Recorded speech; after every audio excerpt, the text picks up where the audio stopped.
Hello साथियों, मित्रों, आप सभी को नमस्कार। I am Mahipal sir. देखिए प्यारे साथियों, आज हम स्टार्ट करते हैं। ये हमारा चल रहा है क्वेश्चन, जो कक्षा 10 का मैथ का सैंपल पेपर है, उसके अंतर्गत जो है जो क्वेश्चन पहले बोर्ड में आ चुके हैं, जिनकी आने की ज़्यादा से ज़्यादा संभावना है। तो ऐसे प्रश्नों को जो है हम आपको आज समझाने जा रहे हैं। तो इससे पिछली वीडियो में जो है हमने आपको इस सैंपल पेपर के 4 क्वेश्चनों के सभी खंडों को समझाया। आज हम प्रश्न नंबर 5 स्टार्ट करते हैं। इसका पहला प्रश्न दिया हुआ है, एक शंकु की त्रिज्या व इसकी ऊंचाई का अनुपात 3:4 है। देखिए प्रश्न को ध्यान से समझिए। एक शंकु की त्रिज्या और ऊंचाई का अनुपात 3:4 है। इसका आयतन 301.44 घन सेमी है। तो शंकु की त्रिज्या व उसकी ऊंचाई ज्ञात कीजिए। अब देखिए, आओ स्टार्ट करते हैं। तो वीडियो को स्टार्ट करने से पहले आप सबसे रिक्वेस्ट है कि आप वीडियो को लाइक करें, शेयर करें अपने यार दोस्तों के पास। अब देखिए, इसमें दिया है त्रिज्या और ऊंचाई का अनुपात। त्रिज्या मान लीजिए आप r है और ऊंचाई आप मान लीजिए h है। इन दोनों का जो अनुपात दिया हुआ है वो दिया हुआ है 3:4। त्रिज्या और ऊंचाई, प्रश्न को ध्यान से पढ़िए और ध्यान से पढ़ने के बाद में फिर उसको शुरू करिए। त्रिज्या और ऊंचाई का अनुपात जो है वो 3:4 दिया हुआ है। यानी कि अब ये अनुपात हटाइए, r बराबर जो हो गया वो हो गया 3x इतने सेमी, और h बराबर जो हो गया वो हो गया 4x इतने सेमी। यानी कि जब अनुपात हटाते हैं तो कोई ना कोई एचर पद इसके साथ लगाते हैं। जैसे मान लो x लगा दिया, p लगा दिया, k लगा दिया, आप जो चाहे लगा सकते हैं। अब देखिए, आयतन आपके पास दिया हुआ है। आयतन बराबर दिया हुआ है 301.44। ये आयतन दिया हुआ है। अब जब ये राशि आयतन की दी हुई है तो आप इसको इसके फार्मूले के बराबर कर लीजिए। अब देखो, आयतन का फार्मूला क्या होता है? शंकु के आयतन, शंकु के आयतन का फार्मूला होता है 1/3 पाई r स्क्वायर और h बराबर ये हो गया 301.44। 1/3 पाई r स्क्वायर जो है ये शंकु शंकु के आयतन का फार्मूला हो गया। बराबर ये मान आ गया 301.44। अब इसको आप आगे हल करते जाइए। देखो इसमें जो है आप सबकी वैल्यू रख दीजिए।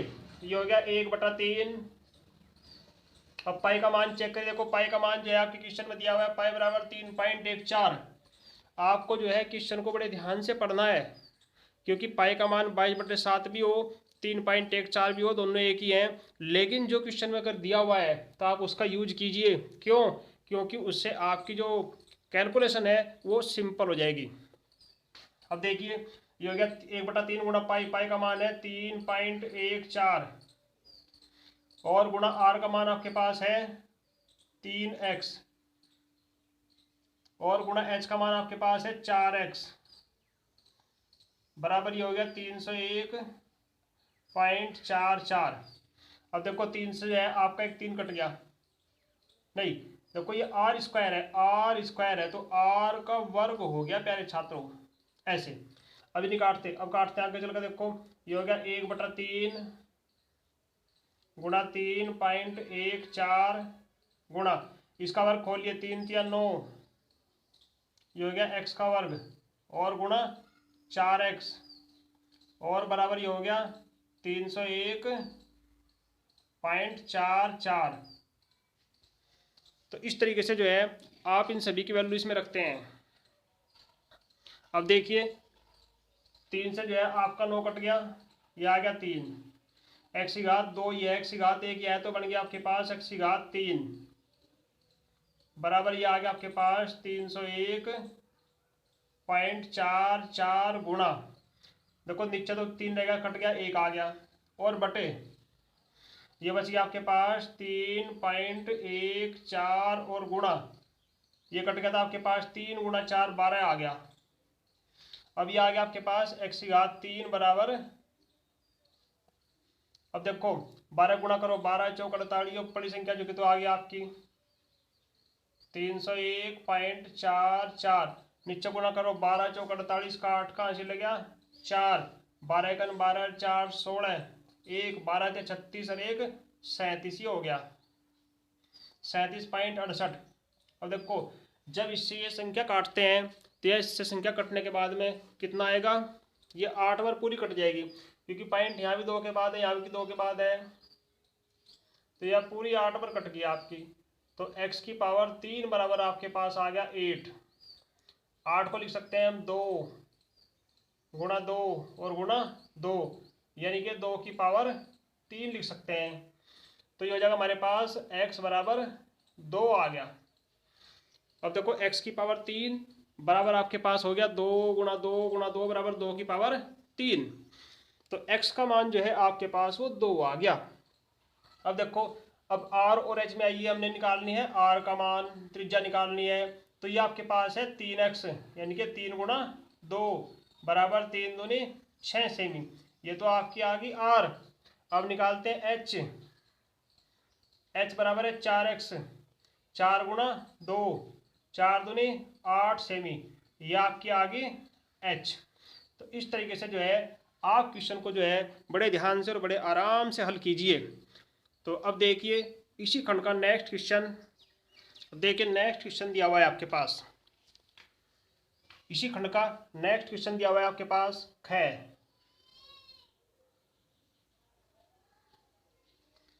देखो ध्यान से पढ़ो, दिया हुआ है 2 अंकों की संख्या के, इसमें दिया हुआ है 2 अंकों की संख्या के अंकों का योग 12 है।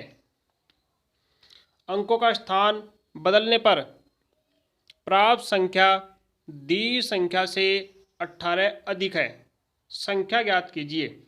अब देखो 2 अंकों की संख्या है, आप ध्यान से पढ़िए। 2 अंकों की संख्या में जो है एक अंक इकाई का होता है, एक अंक दहाई का होता है, क्योंकि 2 अंक जो है वो देखो 10 से स्टार्ट होते हैं। अब 10 में जो है 2 अंक हो गया आपके पास, एक अंक आपका इकाई का हो गया, एक अंक आपका दहाई का हो गया। तो मान लो माना इकाई का अंक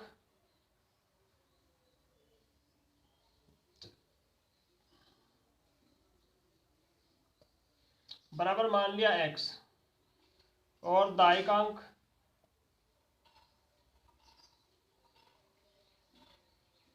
बराबर मान लिया y।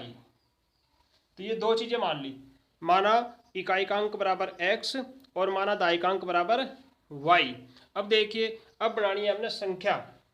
तो संख्या जो होती है आपको पता है कि उसमें एक अंक इकाई का होगा, एक अंक दाएं का होगा। अब इसमें इकाई का अंक जो हमारा वो x है प्लस दाएं का अंक y है। अब y दाएं से 10 से स्टार्ट होती है, यानी कि दाई जो है वो आपकी 10 से स्टार्ट होती है। तो इसलिए जो भी अंक आप दाएं का मानोगे उसी में आप 10 से गुणा करोगे। क्यों? क्योंकि दाई जो है वो 10 से स्टार्ट होती है, इसलिए जोन सा भी अंक आप दाएं का मानोगे वही आपके लिए 10 से गुणा करने वाला अंक होगा। तो संख्या आपके पास होगी x प्लस 10y। अब देखिए पहली कंडीशन इसमें है 2 अंकों की संख्या के अंकों का योग 12 है। फर्स्ट कंडीशन जो है अंकों का योग 12, यानी कि पहला अंक आपका x हो गया, दूसरा अंक y हो गया, दोनों का योग जो है वो 12 है। गौर से समझिए, 2 अंकों की संख्या के अंकों का योग 12 है, यानी कि एक अंक आपका x हो गया, एक अंक आपका y हो गया, तो इन दोनों का योग बराबर 12 है। अब ये आपकी समीकरण नंबर फर्स्ट होगी, क्वेश्चन नंबर फर्स्ट होगी। अब क्या अंकों का स्थान बदलने पर, अब अगर अंकों का स्थान बदलते हैं यानी कि इकाई वाला दाई का, दाई वाला इकाई का, अंकों का स्थान बदलने पर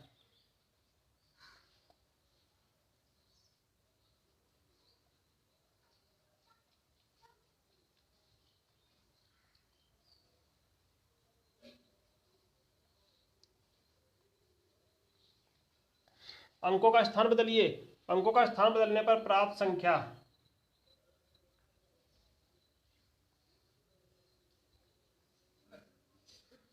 इकाई वाला दाई का मान लीजिए, दाई वाला इकाई का मान लीजिए, हो गया 10x और प्लस y।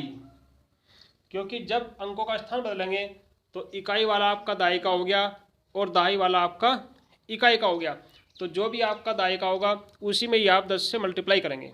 तो ये हो गया आपके पास 10x प्लस वाई। अब इसने क्या कहा, प्रश्न समझिए, बदलने पर प्राप्त संख्या, ये जो संख्या हमें प्राप्त हुई, दी गई संख्या, दी हुई संख्या हमारी है ये वाली, इससे ये संख्या हमारी 18 अधिक है।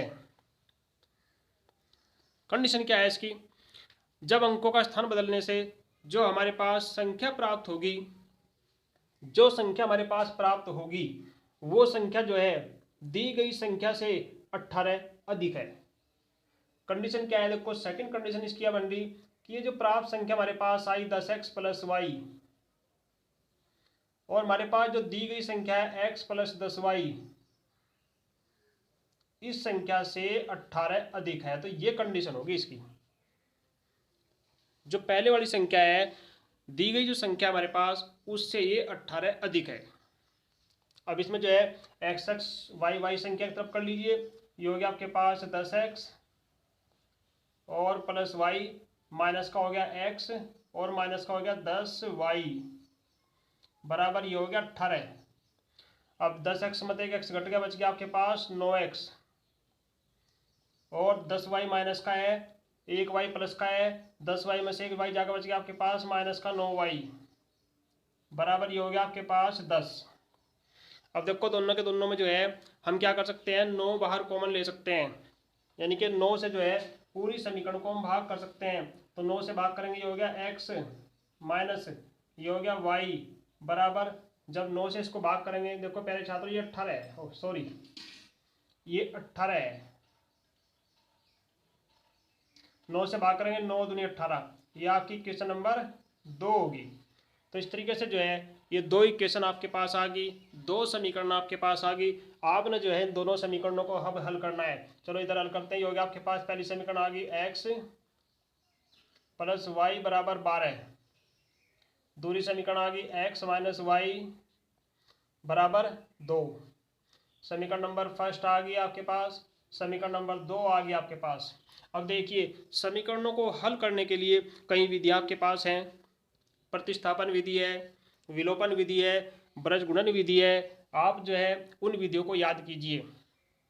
अब अपनी देखो सभी प्रकार की विधियां, सभी प्रकार के फार्मूले जो है आप लोग को किसी ना किसी वीडियो में मिल जाएंगे। आप जो है पीछे से प्लेलिस्ट में जाइए, वीडियो को ध्यान से देखिए, हर क्वेश्चन की, हर समस्या का समाधान आपके पास होगा। अब देखिए आप जो है दोनों के दोनों को चेक करिए। वाई को चेक करते हैं, वाई में जो है एक साइन प्लस का है, एक साइन माइनस का है। तो आपको जो है प्यारे छात्रों यहाँ पे ध्यान रखनी है बात, जब एक साइन प्लस का होगा और एक साइन माइनस का होगा तब हम क्या करते हैं, तब हम उन दोनों संख्याओं को ऐड करते हैं, यानी कि दोनों की दोनों समीकरणों को प्लस करते हैं। अब दोनों समीकरणों को हम प्लस करते हैं, यानी कि लिखते हैं जोड़ने पर।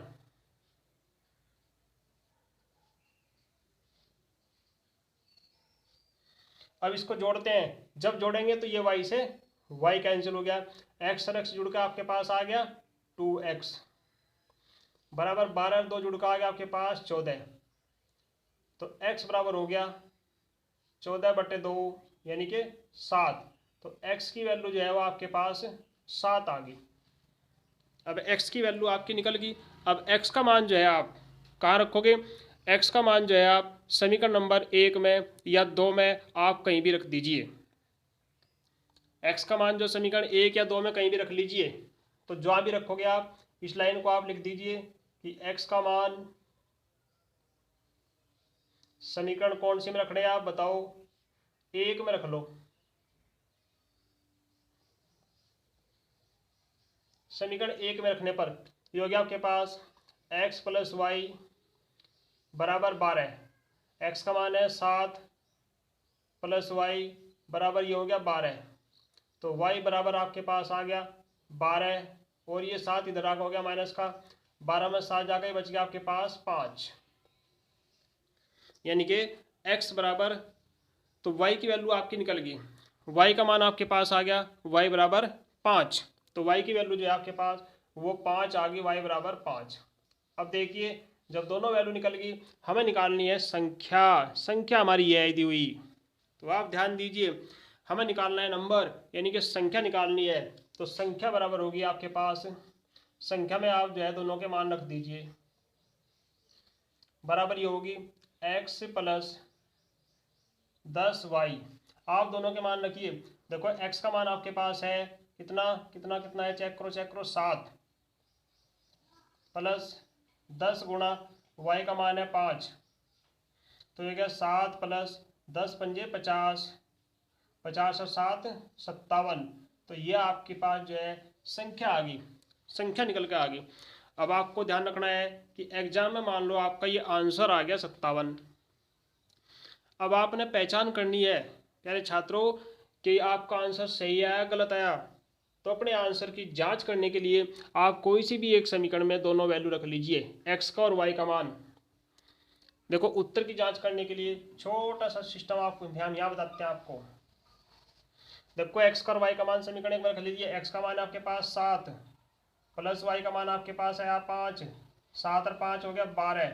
तो आप देख रहे हैं कि 12 बराबर 12। तो इस तरीके से जो है दोनों वैल्यू जो है आप इन समीकरणों में रखिए।